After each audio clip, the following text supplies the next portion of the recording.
She cut off her own finger. I'm not joking. My ex-fiancée literally took a kitchen knife and severed her ring finger because she said wearing my pathetic excuse for a diamond was worse than being disabled. The blood was everywhere. But here's the thing that will haunt me forever. She was smiling while she did it. That's when I realized the ring rejection wasn't about money. It wasn't about status. My fiancée and her entire family were part of a cult that believes diamonds hold the souls of previous owners. And my ring, it came from a murder victim. They've been planning to sacrifice me in a ritual to cleanse the stone. I have the police reports, I have the hospital records, and I have video footage that proves everything I'm about to tell you. But let me rewind and tell you how I ended up engaged to a literal psychopath who thinks diamonds are possessed by dead people. I'm Jake, and 6 months ago I thought I was the luckiest guy alive. Emma seemed perfect, gorgeous, successful marketing executive, came from what I thought was old money.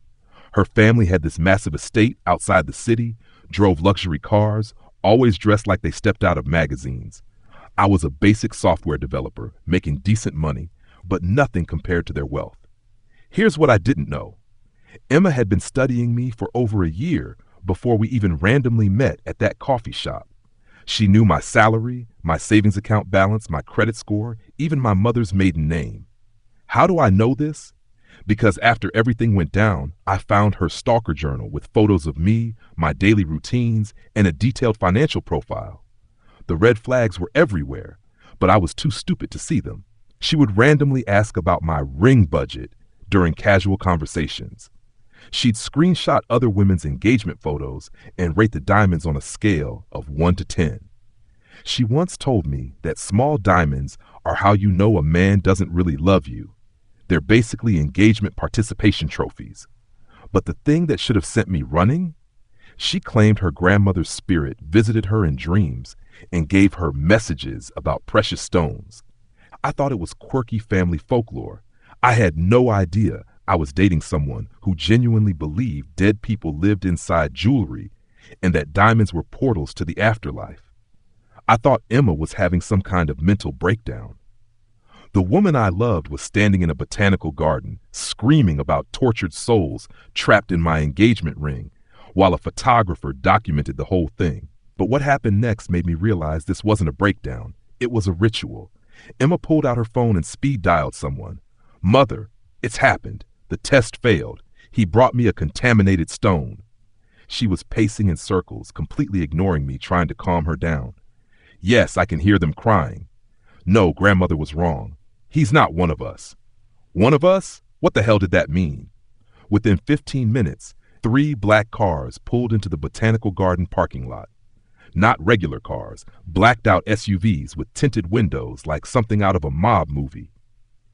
Emma's entire family poured out. Her mother Margaret, her aunt Carol, her cousin Jessica, and 2 men I'd never seen before wearing identical dark suits. They surrounded me like I was a criminal.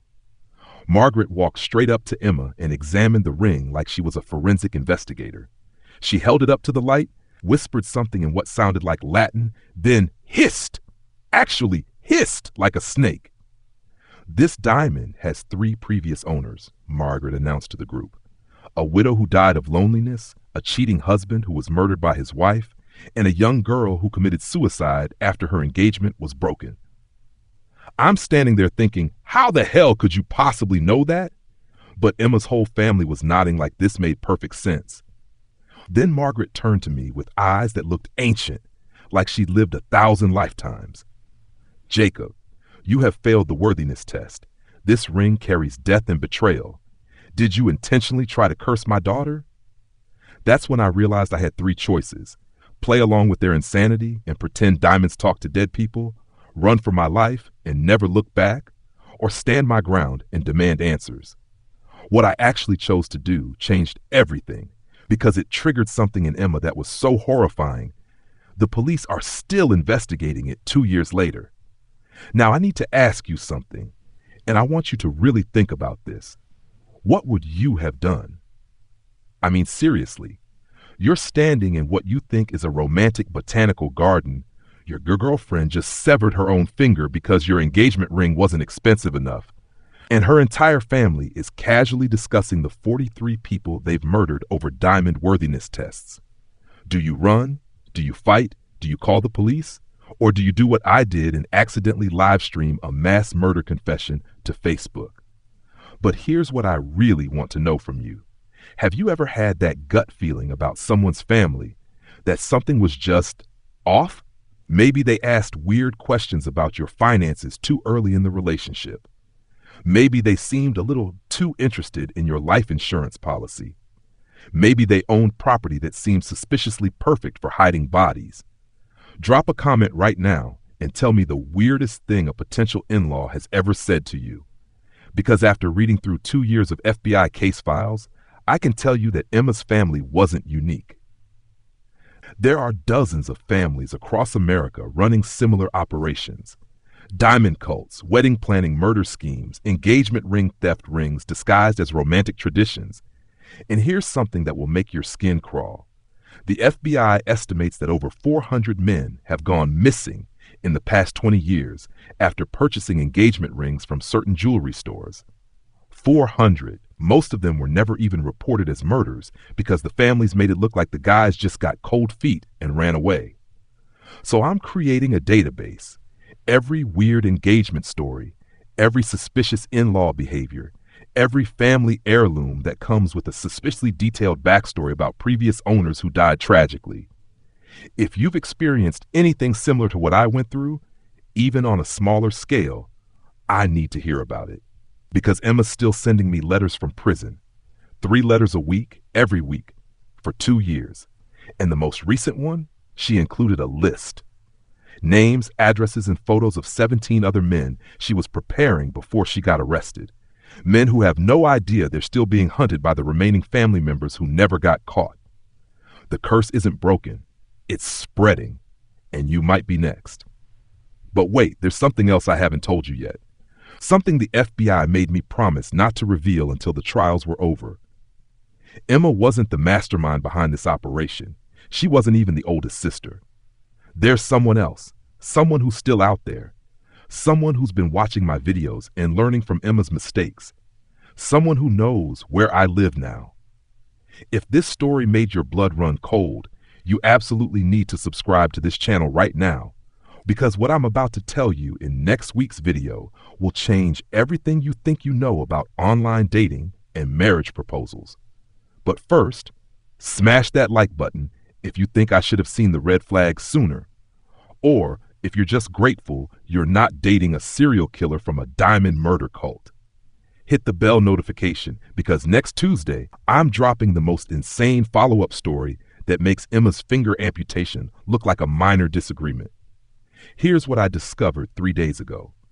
Emma's older sister has been creating fake dating profiles using photos of dead women, women her family murdered, to lure new victims. She's been active on 7 different dating apps, has matched with over 200 men in the past 6 months, and she's already convinced 12 of them to start shopping for engagement rings. I know this because she matched with me, under a fake name, using a fake photo, but I recognized her writing style from Emma's prison letters. She's been hunting me for 2 years, waiting for me to start dating again, planning to finish what Emma started. But here's the twist that's going to blow your mind. When I reverse searched her fake profile photos, I discovered something that the FBI missed during their investigation.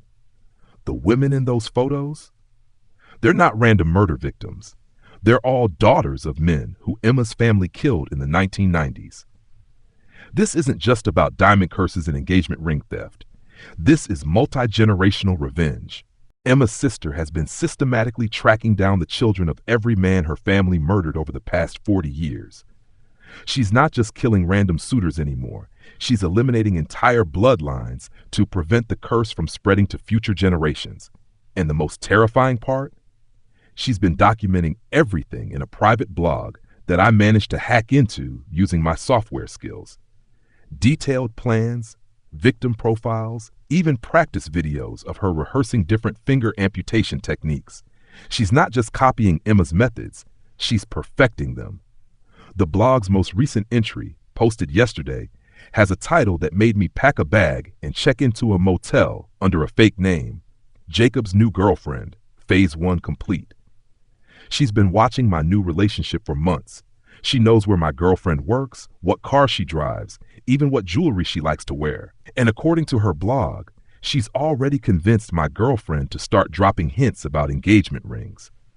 My girlfriend thinks she's been talking to a wedding planning consultant who reached out after seeing our photos on social media. Someone who's been giving her free advice about ring styles and proposal ideas.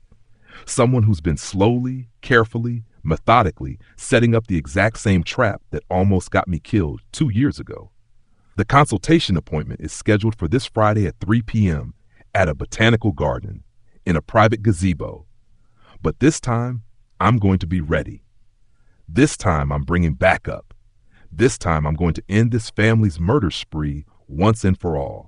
Next week's video is going to be filmed live as it happens, and you're going to witness either the final destruction of a multi-generational murder cult or my own death at the hands of a psychopath who's had 2 years to plan the perfect revenge. Either way, it's going to be the most insane content this platform has ever seen. Make sure you're subscribed, because if I don't post next Tuesday, you'll know that Emma's sister finally got her revenge, and the Diamond Curse claimed its 68th victim.